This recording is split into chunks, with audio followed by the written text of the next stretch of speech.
Bismillahirrahmanirrahim. Assalamualaikum warahmatullahi wabarakatuh.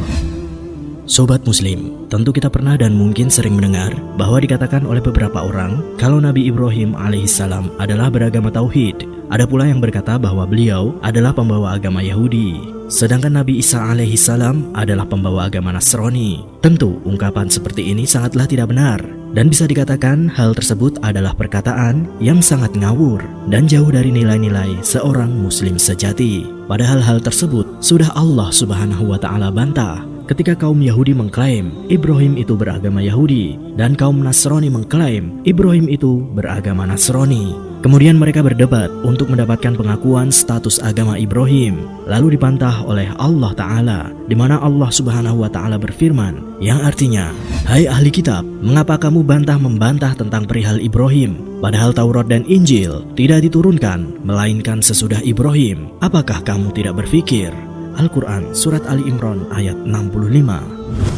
Bagaimana mungkin coba Nabi Ibrahim beragama Yahudi atau Nasrani? Padahal agama Yahudi atau Nasrani baru ada setelah mereka melakukan penyimpangan terhadap Taurat dan Injil. Sementara kitab Taurat dan kitab Injil baru diturunkan jauh setelah Nabi Ibrahim alaihissalam. Lalu kemudian apabila kita telisik lebih dalam dan teliti, maka sangat mudah kita temukan bukti otentik tentang agama para nabi di dalam kitab yang mulia Al-Quranul Karim. Mau tahu seperti apa buktinya? Mari kita tonton dan simak video ini hingga tuntas. Agama para nabi. Allah Subhanahu wa Ta'ala berfirman yang artinya, "Dan barang siapa mencari selain agama Islam untuk ia peluk, maka sekali-kali tidak akan diterima darinya, dan dia di akhirat termasuk orang-orang yang merugi." Al-Quran Surat Ali Imran ayat 85. Sungguh sangat tidak logis apabila Allah Ta'ala menurunkan banyak agama yang berbeda-beda kepada para nabi dan rasul, kemudian yang diterima hanyalah agama Islam. Maka dari itu, sebagai umat Islam, maka kita harus percaya terhadap firman Allah di dalam Al-Quran tersebut. Kemudian terdapat pula di dalam kitab Al-Quran yang mulia, Allah Ta'ala telah berfirman mengenai agama apa yang dipeluk oleh para nabi. Dan di antara nabi-nabi tersebut adalah Nabi Nuh alaihissalam, di mana Allah Ta'ala berfirman yang artinya, "Dan aku diperintahkan untuk menjadi muslim." Al-Quran Surat Yunus ayat 72. Adapun Nabi Ibrahim alaihissalam juga adalah seorang muslim, di mana telah Allah firmankan yang artinya, "Dan Ibrahim telah mewasiatkan ucapan itu kepada anak-anaknya, demikian pula Yakub."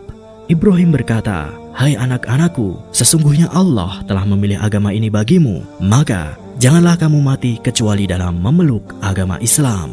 Al-Quran Surat Al-Baqarah ayat 132. Allah pun berfirman tentang Nabi Sulaiman alaihissalam, mengisahkan ketika Nabi Sulaiman berkirim surat kepada Ratu Saba, di mana Allah Ta'ala berfirman yang artinya, "Sesungguhnya surat itu dari Sulaiman, dan sesungguhnya isinya adalah dengan menyebut nama Allah yang Maha Pemurah lagi Maha Penyayang, bahwa janganlah kalian berlaku sombong terhadapku, dan datanglah kepadaku sebagai orang-orang yang memeluk Islam." Al-Quran Surat An-Naml ayat 30-31. Kemudian dalam surat yang lain, Allah berfirman tentang Nabi Yusuf alaihissalam yang artinya, Yusuf berkata, "Wafatkanlah aku dalam keadaan muslim dan gabungkanlah aku bersama orang-orang yang soleh." Al-Quran Surat Yusuf ayat 101. Nabi Isa alaihissalam pun demikian, "Saksikanlah bahwa sesungguhnya kami adalah orang-orang muslim." Al-Quran Surat Ali Imran ayat 52. Kemudian Nabi Shallallahu Alaihi Wasallam pun pernah menegaskan bahwa agama para nabi itu sama. Beliau Shallallahu Alaihi Wasallam bersabda yang artinya, "Para nabi itu ibarat saudara seibu. Ibu mereka berbeda-beda, agama mereka adalah satu." Hadis riwayat Bukhari dan Muslim. Al-Hafidz Ibnu Hajar rahimahullah menjelaskan hadis ini. Makna hadis bahwa prinsip agama para nabi itu sama, yaitu tauhid, meskipun rincian syariatnya berbeda-beda, dalam Fathul Bari. Lalu sob, masih percaya kalau agama para nabi itu berbeda-beda? Wallahu a'lam bissawab. Jika video kami bermanfaat untuk Anda, maka jangan lupa untuk selalu mendukung channel kami, Islam Story. Dan semoga apa yang kita usahakan menjadi penyebab kebaikan untuk seluruh umat muslim. Semoga bermanfaat. Wassalamualaikum warahmatullahi wabarakatuh.